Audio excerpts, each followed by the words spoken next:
And it seemed like, too, at times they just weren't ready for the aggression that South Korea was going to bring, especially when they were when South Korea was defending point B on the last map. And yeah, they did go a little bit too far, but man, Chinese Taipei had trouble even getting set up to push in the first place.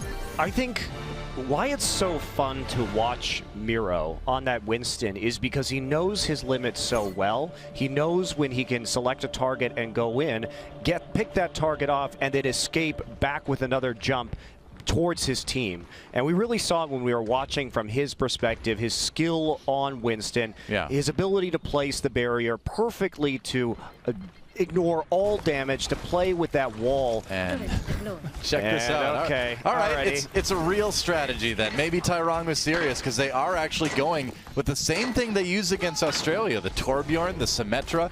You know, I talked to Tyrong a lot yesterday, and he really believes in this, and I was convinced he was trolling me because, I mean, look at this comp. How can you look at this comp and not think you're being trolled? But they're running against Chinese Taipei here, so we'll see if it works out. Yeah, same setup, same placement for the Torbjorn turret. Although they aren't running the Junkrat this time. That is a big difference, and I think that does make a big difference in terms of the amount of zone control you get out of this defense. So I wonder if that's going to have an impact and how well this is going to work or not. I think that they may be anticipating a Tracer, in which case the McCree is a lot better. And there's Miro going to get slugged immediately. Sleep dart immediately. Wasn't expecting Eddie Boss to come in from behind with that Ana, and they're going to lose their tank. I mean, he was on a really cheesy flank there, Doa. I agree. So he was trying to get an instant kill, but got found out. And but that is a huge number of kills as they walk through the Symmetra turrets. Man, I was going to say, they just walked into the meat grinder there, and Eska popping off the headshots to finish a lot of the members of Chinese Taipei. That was brutal, and look at that right off the bat. Tyrong getting so much charge, he can put down the teleporter right away. Okay, well, that's big. They certainly were not ready for that. They caught the Reinhardt out on the flank too far forward. Of course, Miro would normally be standing in the position he is now, or up on top of the bridge, not in a building, trying to hide. But I don't know what that was, but he was just a distraction. He was just there to make the Chinese Taipei team seem overconfident, I guess. Here's the thing, is that even though he died, what happened next was because he died, basically Chinese Taipei as a team charged forward because they thought they had a 6v5, and they walked into all of the Symmetra turrets. So maybe it was a bait, Doa. Maybe it was a part of the plan. I wouldn't put it past him, you know, as we see in the lower right, Chinese Taipei trying to set back up again. On the main screen, of course, South Korea with that defense. Eska sitting behind that Reinhardt shield, poking away at Baby Nai's position. And here comes the Dragon Strike, not catching anybody, though. Chinese Taipei just trying to clear room to go through. Eska coming from behind, though, with that Deadeye. Not finding anybody quite yet with it, though. And kills coming in on both sides. They've lost Zumba, they lost Tyrong, and that Symmetra. Oh, nice flash ping in the end for the trade on the Hanzo. And Miro taken out. Looks like this might be Chinese Taipei's opportunity here. Graviton Surge comes in, no real follow-up. And the teleporter lives. That could be big. That's the thing, is the teleporter's still alive, Doa, so they're just going to file back in as quick can be here. Wow. All right, I'm a believer. You know, I love Symmetra just because I think she's fun to play, but I'm starting to believe in this. South Korea is really making the Symmetra work, man. Are you starting to believe in the nano-boosted Symmetra? That's going to be the real question. You know, I don't know if you want to do that in this situation. No, you don't. You use it for Genji, right? So he can't reflect. But here's one thing that Arhan, if he actually gets... Okay, we'll wait for a second as they break it down. Now they're going to try to get that combo with the Dragon Strike. Don't get anyone with it again. That's 2 Dragon Strikes with Zonda, but no kills. Lazy Titan does manage to pick up the turret, though, that Aron put down. Miro, though, with the return kill on that Zarya. Zonda sneaking around the outside, maybe trying to get a bit of time on the point as it is, but no. I think he's looking for the teleporter right now. Yeah, he's got to be. Yep. But it's a good hiding place. It's actually right next to the point. There it is, just got used. They actually got full use of that. Oh, but he picks off Aron right away on that nice shot. Zonda. Yeah, with one on Tyrong as well. But now here's, I think, where you may be considered switching off of the Symmetra. You've lost that teleporter. You've only got 9% ult charge to bring it back up again. Yeah, right back to the Lucio. I think that's what you got to do now. I think that's absolutely true, Doa, particularly because there's only 45 seconds left. So get the Lucio in, try and build up your sound barrier so you can contest during overtime. This is tense, though. Earthshatter comes in. Aron setting up the turret, trying to bring it up to level 2. Oh, but he gets slapped right before he can use his ultimate. That could be big. And Chinese Taipei coming in with a lot of kills here. I think South Korea is going to have to give up this payload. He's going to try and get that Molten Core in Doa, but he will fall in the end. And that was one of those times where you actually want to preemptively Molten Core just so you can build the turret up faster. So I think that's a bit of a mistake there from Arhan on the Torbjorn. It will allow the point capture by Chinese Taipei. And then we're going to see the switch over to the Genji. So nice final push there.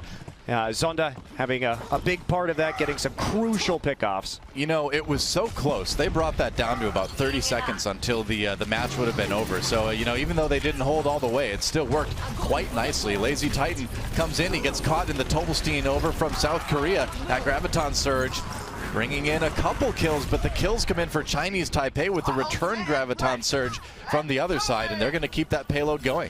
Well, they had just swapped up, so they didn't have really any ult economy, Korea, and Arhan got stuck in that Graviton Surge and then frozen by Danny. So easy pickoff onto the Genji. That's going to buy them quite a bit of leeway here to push the payload forward, and we're going to see a high ground push coming up here from Korea. They're going to try and drop down and defend. Eska looking for the flank Deadeye. I think he's looking for the jump down from behind type of Deadeye. I like the change from Zonda over to the McCree. He noticed the Genji, immediately went from the Tracer to the McCree to try to have that flashbang available.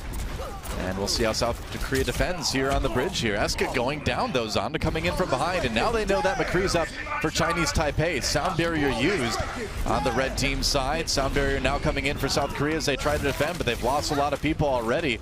Danny's been pretty effective here on this Mei as well, just getting the walls in and preventing the damage from coming towards his team, and they're almost all the way through point B. Yeah, Eska was really trying to find the Ana there so that he could shut down the nano boost, but instead, good communication from Chinese Taipei. They call out to his position to Zonda. Zonda just comes up and gets the 1v1 flank, so it really eliminates a lot of the damage coming in from Korea. There's going to be an attempt here on this point to actually hold before point number 2. Now, this is incredibly risky to do on Eichenwald. Well, they hold. They managed to get it for the moment, and there's only 45 seconds left. And you're right. It is super risky, but they've got a chance. Makes me so nervous whenever I see that, Doa, because when you commit a lot to that defense, if you fail, you can push through the most difficult part of this map as an offense. So you're basically hamstringing yourself if you fail as a defense, if you're trying to contest right at the end of point number 2.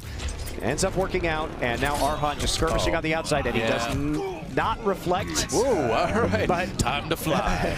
Eska with the Deadeye now, and we'll see if he can pick anything up.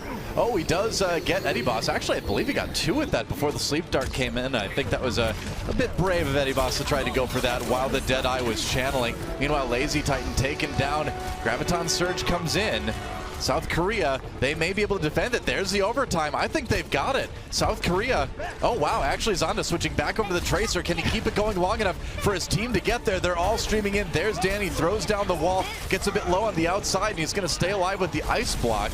They're really kind of coming in one by one, but overtime is still ticking. There's the Earth Shatter. And I don't think that's going to be enough. Overtime's going to go away faster and faster here. There's the Graviton Surge yet again just to take out the opposing Zarya. A punch to the face of Eddie Boss, and that will be it. South Korea will limit Chinese Taipei to just 1 point here on Eichenwald. Yeah, well, great hold at the end. Again, a bit risky. That could have been if South Korea had messed up on the defense, it could have been a straight push through to the 3rd point for Chinese Taipei. But as it is, it's relatively easy to push through point number 2 is offense, so South Korea has a lot to work with here. They pull out the Symmetra again, they pull out the Torbjorn again. Just barely can't hold that 1st point, and Chinese Taipei manages to get a good push all the way nearly to point number 2 after that.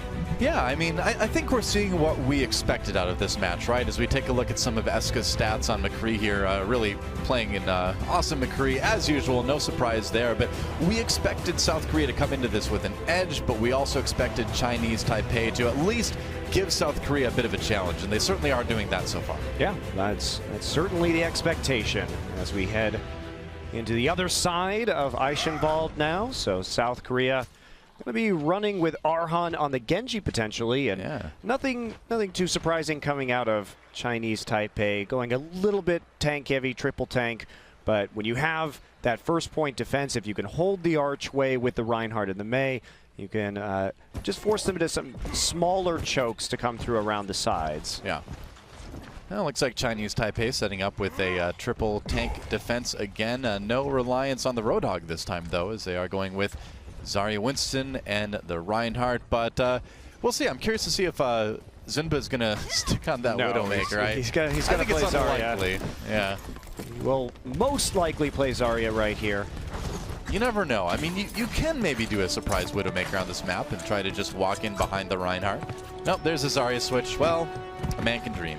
I just don't think the sight lines are really there for a Widowmaker on this first point. When you have so many flanking options, having very rapid backline flankers like Tracer and Genji typically are better for this first point. Yeah.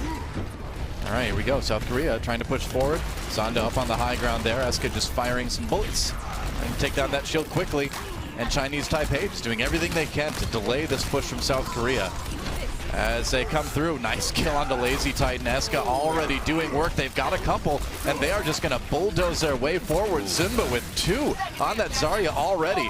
Danny on his own in the back. Everybody just getting forced right out of the area, and it looks like it's going to be a pretty quick point A take for South Korea. Yeah, Chinese Taipei doesn't really have an answer to Eska's McCree. There wasn't really any hero that they were using that could actually get damage back onto him, so it's a bit of a shooting gallery for Eska right there. Yeah. They just waited for the Mei wall cooldown to be down, and the tanks opened up, played very aggressively in the front, so Eska had a huge amount of room to move. Now we're seeing Zonda switch over to the McCree, and we will see those McCree on McCree duels again, trying to control the high ground, at least for now. Yep.